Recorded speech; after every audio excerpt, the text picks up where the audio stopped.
Donc Surya est à la fois mathématicien et informaticien, mais c'est surtout pour moi un grand scientifique, même s'il n'aime pas toujours ce terme.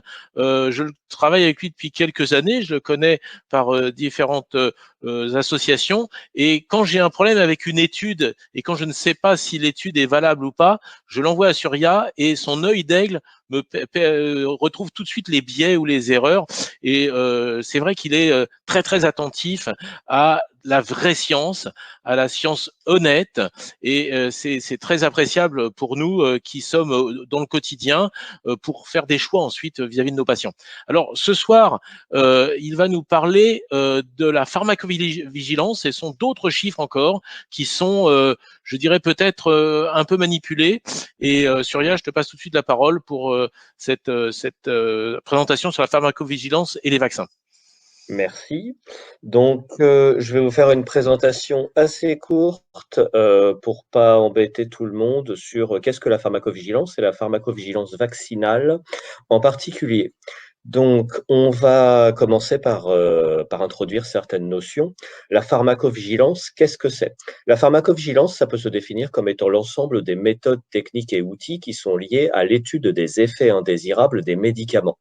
D'où ça vient? Ça vient malheureusement des années 60 suite au drame du thalidomide. Pour ceux qui ignoreraient ce que c'est, c'était un antinauséeux qui a été prescrit à des femmes enceintes et malheureusement, ça a provoqué. Alors, les chiffres ce sont des estimations peu fiables, mais probablement entre 10 et 20 000 malformations fœtales.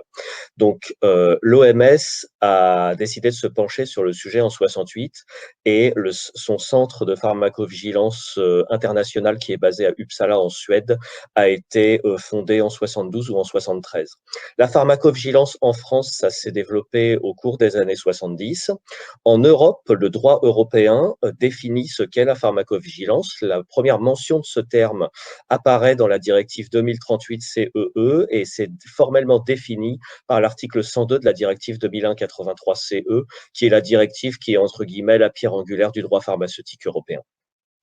Il y a eu une réforme en 2010 alors, il y a eu beaucoup de choses qui ont été faites via cette réforme, mais d'un point de vue structurel, ce qui est notable, c'est la création d'un comité technique de pharmacovigilance européen au sein de l'Agence européenne du médicament, qui s'appelle le PRAC, Pharmacovigilance Risk Assessment Committee.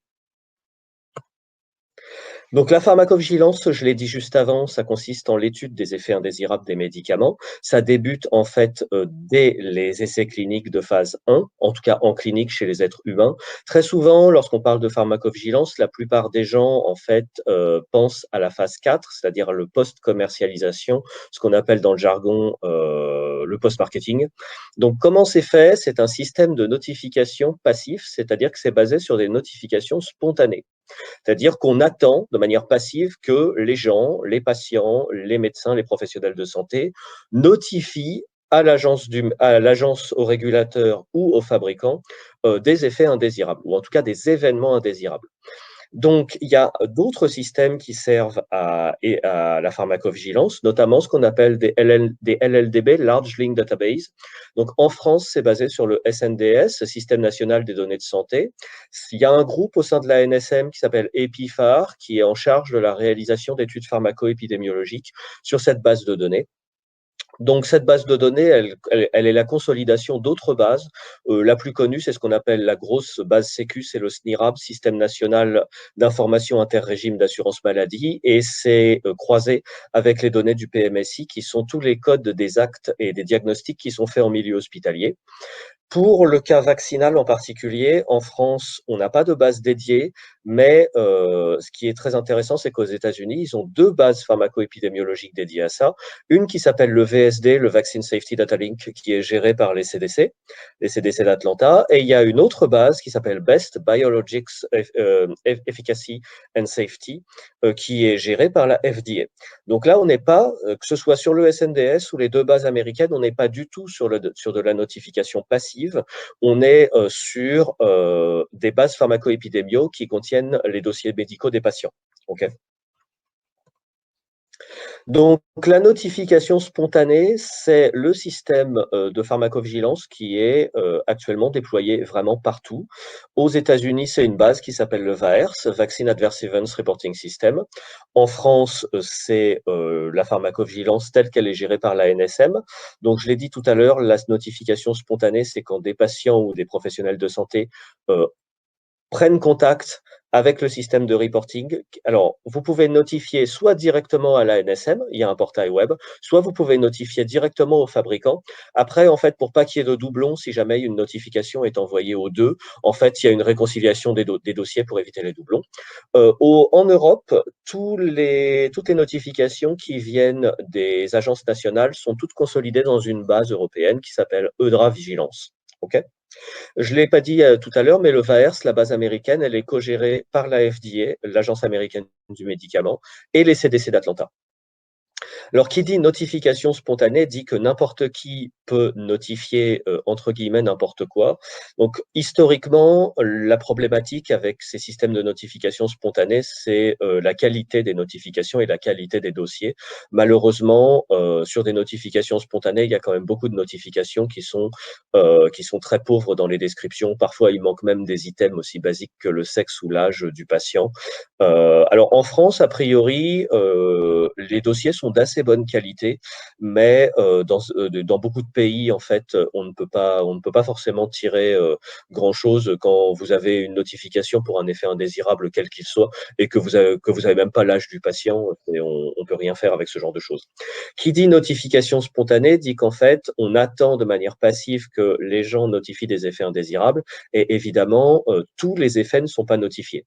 Le fait qu'il manque des notifications, c'est ce qu'on appelle classiquement la sous-notification.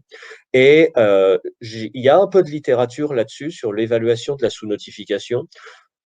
On lit, aussi bien dans la presse que parfois dans la littérature scientifique, qu'on considère que les systèmes de notification spontanée ne reçoivent qu'entre 1 et 10% des effets indésirables des médicaments. Ça veut dire qu'en gros, il y a entre 90 et 99% des effets indésirables qui passent complètement sous les radars.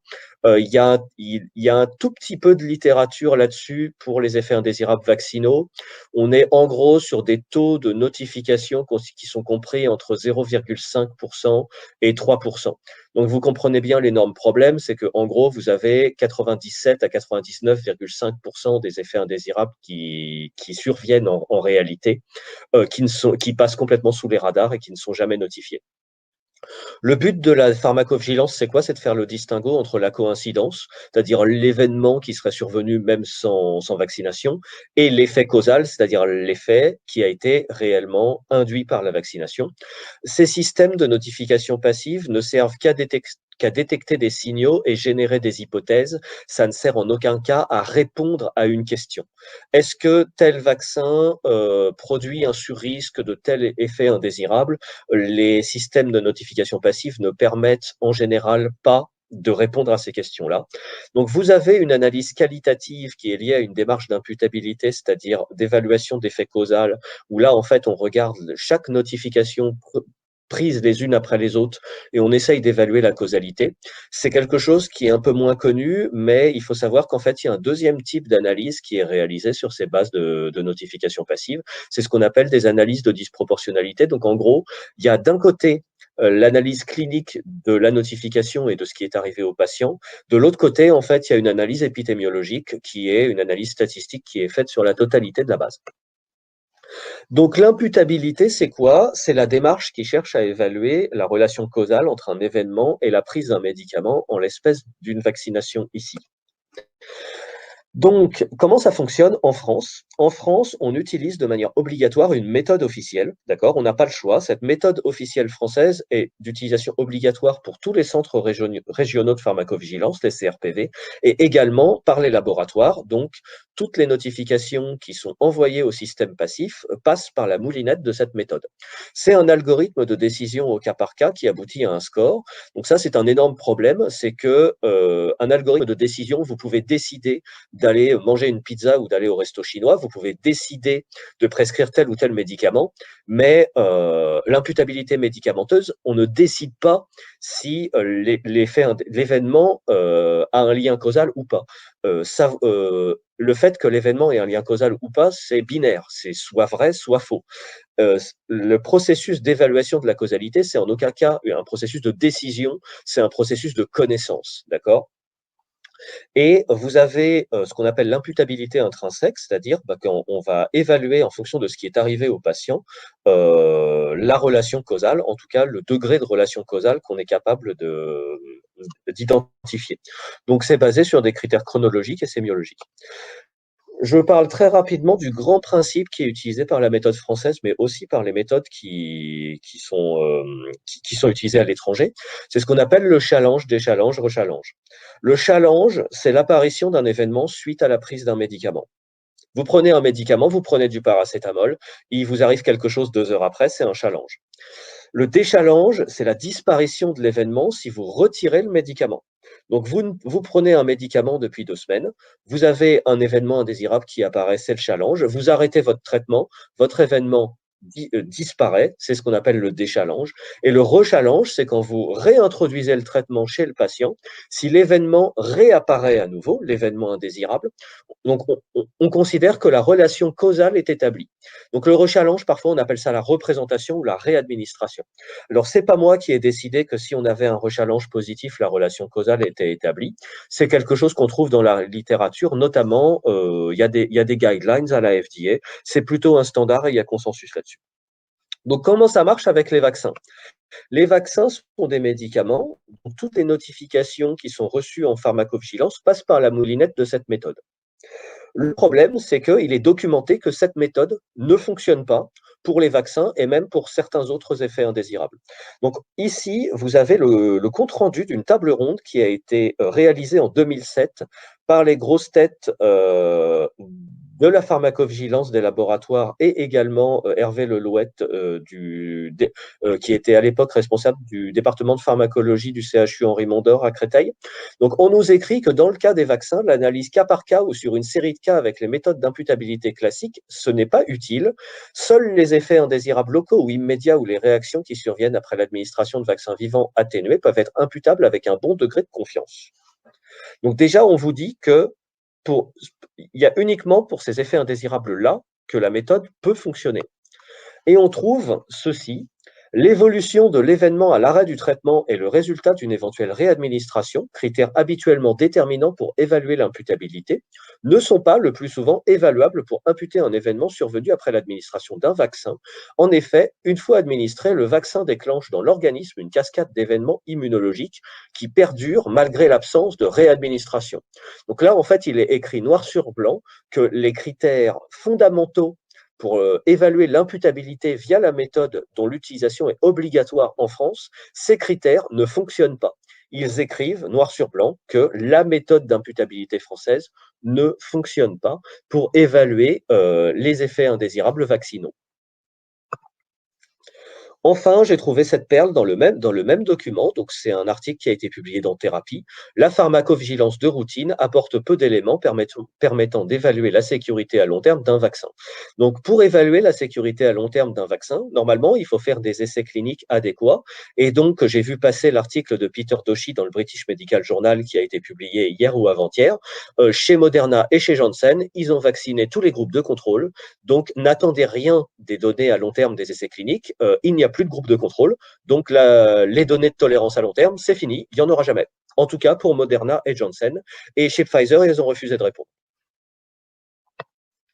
Donc, la vaccination anti-Covid, comme je viens de vous l'expliquer, la méthode d'imputabilité ne sert en gros à rien, en tout cas dans la plupart des cas.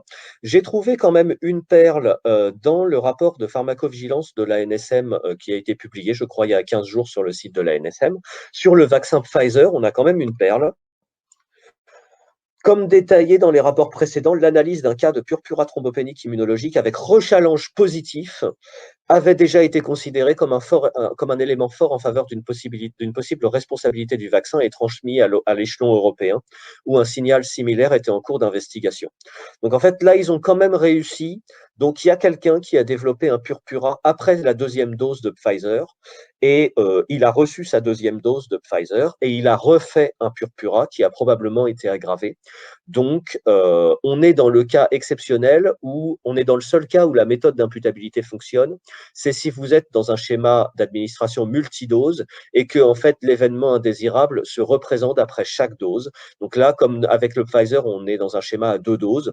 Le seul cas où vous pouvez avoir un effet indésirable imputable, c'est si l'effet indésirable se produit après la première dose, que le lien n'est pas forcément fait avec le vaccin ou que l'événement n'est pas considéré comme étant suffisamment grave pour être une contre-indication à la réception de la seconde dose, on vous donne la seconde dose et là le purpura est réapparu chez ce patient.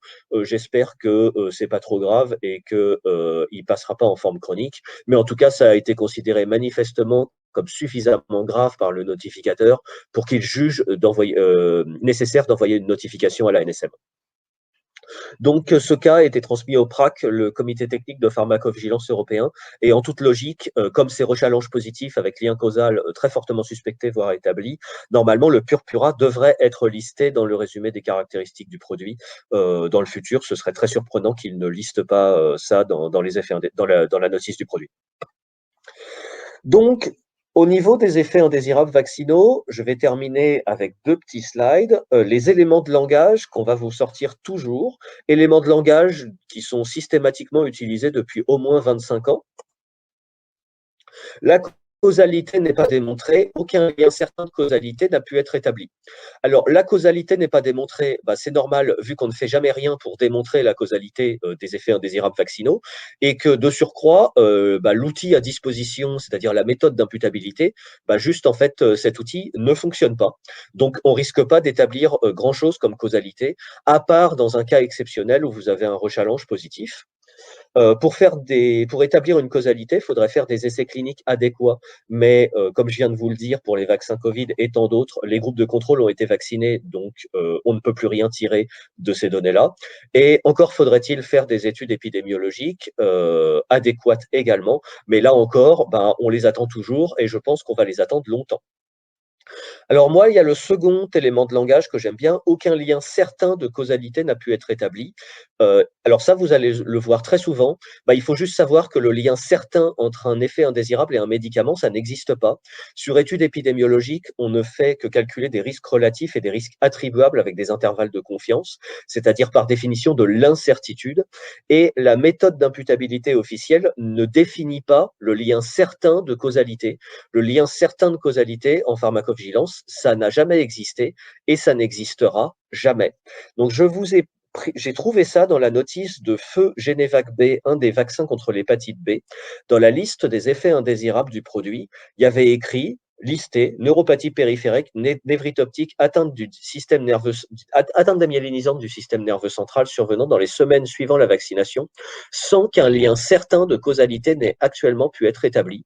Donc je ne comprends même pas que l'AFSAPS à l'époque ait pu valider une telle inscription dans une notice officielle de produit, puisque là on est dans la désinformation pure et simple. Le lien certain de causalité entre un effet indésirable et un médicament, ça n'a jamais existé. Et c'est confirmé par un très ancien article publié par Madame Elisabeth Loupi, qui a été justement la responsable de la pharmacovigilance de Genevac chez Pasteur-Mérieux. Elle a publié en 93 un excellent article. Est-ce que la preuve définitive de la causalité existe-t-elle jamais en pharmacovigilance? Et on nous écrit ça. Pour les effets indésirables des médicaments, la preuve objective qu'une réaction est due à un médicament spécifique est plutôt exceptionnelle. En règle générale, c'est plutôt une question de conviction intime, comme pour un juge ou un jury. Atteindre la certitude causale est l'exception. Lorsqu'un événement indésirable se présente de manière répétée dans une forme grave, il est fortement recommandé de ne pas perdre de temps dans des investigations interminables.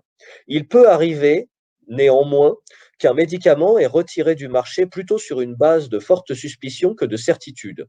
Toutefois, cela peut être l'action la plus prudente à prendre à ce moment-là.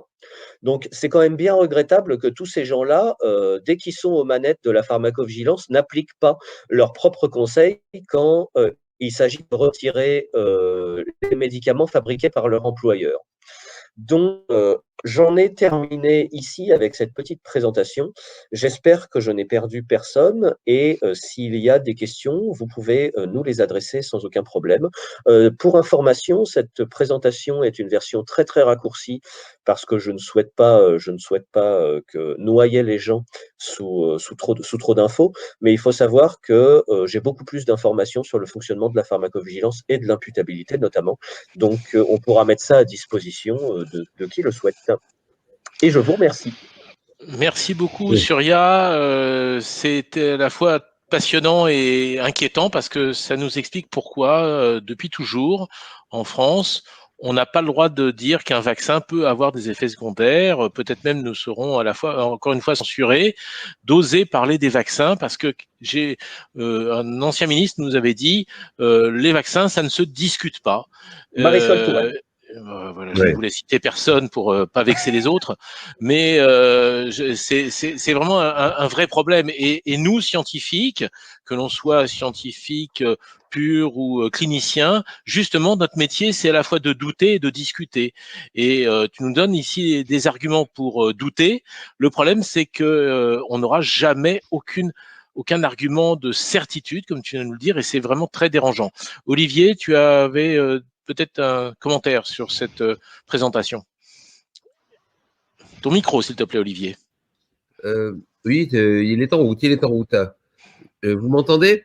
Oui, très bien. Très bien. Oui, voilà. Bien, je trouve que cette présentation, elle est tout à fait remarquable. Elle nous montre bien la très importante sous-déclaration des effets secondaires et qui est probablement encore beaucoup plus importante en matière de vaccins.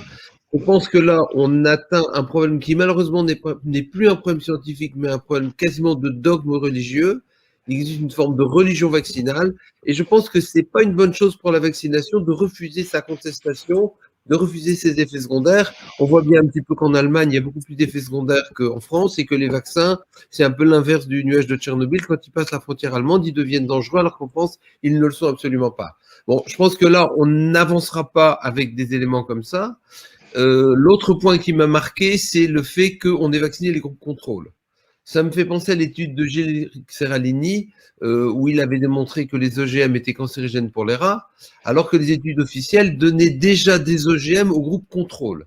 Donc, il y a une manière de neutraliser, et je pense pas qu'on avancera beaucoup là-dessus, ce qui fait qu'on a une réalité aujourd'hui. Et si on rajoute, si on cumule la première et la deuxième présentation, on se rend compte que la surmortalité, finalement, elle est très faible. Par contre, la mortalité vaccinale risque d'être très importante. On peut se poser la question de savoir si un jour on n'aura pas eu plus de morts des vaccins que de la maladie elle-même. Ça, c'est quelque chose que l'on n'a pas. C'est une question qui serait importante de pouvoir poser. Mais malheureusement, il n'y a pas assez d'éléments aujourd'hui. Donc, tout ça, ça nous permet de relativiser et de se dire qu'on ne verra pas la réalité des choses avec ce mode de calcul.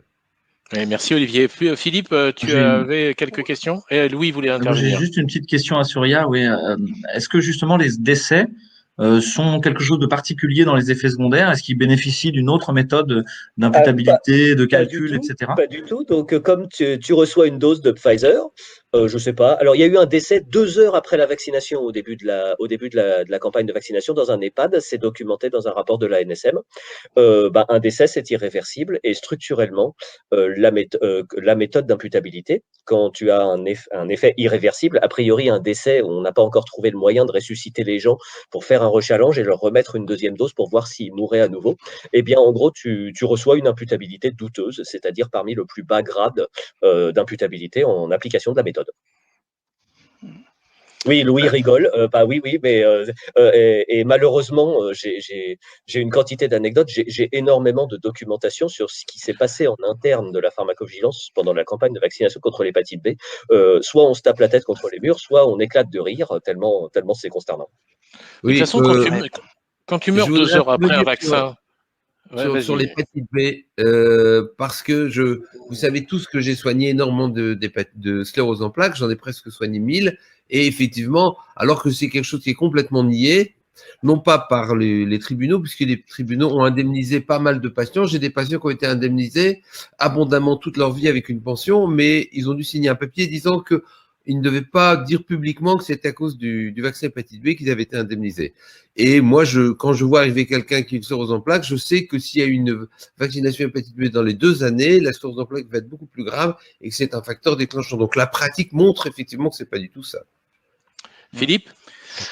Oui, alors il y avait une question de Brigitte pour Surya. Donc, est-ce que l'analyse de l'imputabilité est-elle un filtre avant la remontée dans la base européenne? Et puis une question à Pierre Chaillot, s'il pouvait faire la même étude de corrélation, de coïncidence entre les décès et la vaccination. Alors, Isabelle nous parle de la pharmacovigilance et elle s'est un petit peu renseignée. Elle a rien trouvé comme pharmacovigilance à déclarer, si ce n'est surtout les problèmes de thrombose. Et ça tombe très bien comme question parce que on sait que certains de ces vaccins donnent des problèmes de thrombose et nous à La Réunion, enfin tous les vols sans escale, ça existe, c'est des vols de 10 heures. Donc il y a une étude qui va pouvoir être faite très facilement, c'est le nombre de phlébites et donc d'embolies pulmonaires dans ces vols non courriers de plus de 4 heures. Et à l'évidence, et même Monsieur le ministre Véran l'a dit, même si on a beaucoup moins de risque de thrombose dans un avion que dans un avion que par le vaccin que dans un avion, ces risques se surajoutent. Donc il a dit clairement que finalement quelqu'un qui est vacciné augmentera ce risque de faire une phlébite et donc d'embolie pulmonaire pour peu qu'ils soient un peu tabagiques ou qu'ils prennent la pilule. Et ça serait très intéressant de demander au SAMU référent de métropole qui gère les essais dans les avions, et pour ne pas me tromper, je crois que c'est celui de Bordeaux, pour voir un peu le nombre de phlébites qu'il va y avoir chez les personnes vaccinées, à tel point qu'il semblerait que certaines compagnies aériennes commencent à hésiter à prendre des personnes vaccinées comme voyageurs parce que ça augmenterait les risques. Voilà, donc c'est très intéressant comme question parce que nous, on est évidemment concernés quand on est très loin et c'est peut-être une idée à explorer. Et pour terminer, en tant que régulateur du centre 15, à chaque fois qu'on régule, on voit des effets indésirables alors qu'ils ne sont pas forcément mortels dans un centre de régulation, au moins pour les régulateurs des médecins libéraux, donc des niveaux 3 ou 4, mais on voit, et j'en ai encore vu aujourd'hui, des effets manifestement des effets indésirables à J+1 par exemple, ou J+2, sur des douleurs, des véritables douleurs, des purpuras, c'est-à-dire des réactions cutanées inhabituelles chez des personnes sans facteur de risque. Et je crois qu'il va falloir transformer ces véritables centres 15 en des centres de veille sanitaire et non pas simplement des centres d'urgence. Ils ont un véritable rôle de santé publique à jouer et je crois qu'il y a tout un travail à faire avec eux. C'était d'ailleurs ton sujet la dernière fois. Surya, tu veux répondre? Oui, juste une petite chose à rajouter. J'ai montré pendant la presse que pour le purpura, manifestement sur un cas, la causalité est établie. Tout le monde a parlé des thromboses. Manifestement, tout le monde est passé à côté du truc énorme, à savoir que le vrai problème, en fait, ce sont les démyélinisations avec le vaccin AstraZeneca. Alors déjà, dès le début de la vaccination avec Pfizer aux États-Unis, il y a eu des ADEME. J'ai vu passer des messages avec des gens qui ont été adressés par des neurologues pour IRM parce que suspicion de CEP et myélite transverse. Avec le vaccin AstraZeneca, dans l'essai anglais, il y a déjà un investigateur qui a imputé une myélite transverse. Donc l'investigateur, il a dit c'est le vaccin. Et dans l'essai américain qui n'est pas dans le dossier, mais ils ont reçu les données, il y a un investigateur qui a imputé une polyradiculonévrite inflammatoire démyélinisante chronique. Et il y a des Guillain-Barré qui tombent. Il y a des notifications de Guillain-Barré qui tombent aussi. Alors les Guillain-Barré sont d'Eric Clapton, non, c'est ça? Oui. Pas que. En France, je crois qu'il y a déjà plus d'une dizaine de notifs de Guillain-Barré, rien que pour AstraZeneca. Donc, compte tenu de la sous-notification, etc., ça commence à être significatif. Oui, dans le dernier rapport de la NSM, je crois que c'est 11 ou 12 Guillain-Barré en 15 jours. Par rapport, je crois, justement à l'Ingérix, vaccin d'hépatite B qui en donne quelquefois, je crois que c'est 2 par an. Et là, c'est 12 en 2 semaines. Enfin, et donc, les effets secondaires, effectivement, c'est pas seulement des thromboses. Alors, Pierre, tu as été...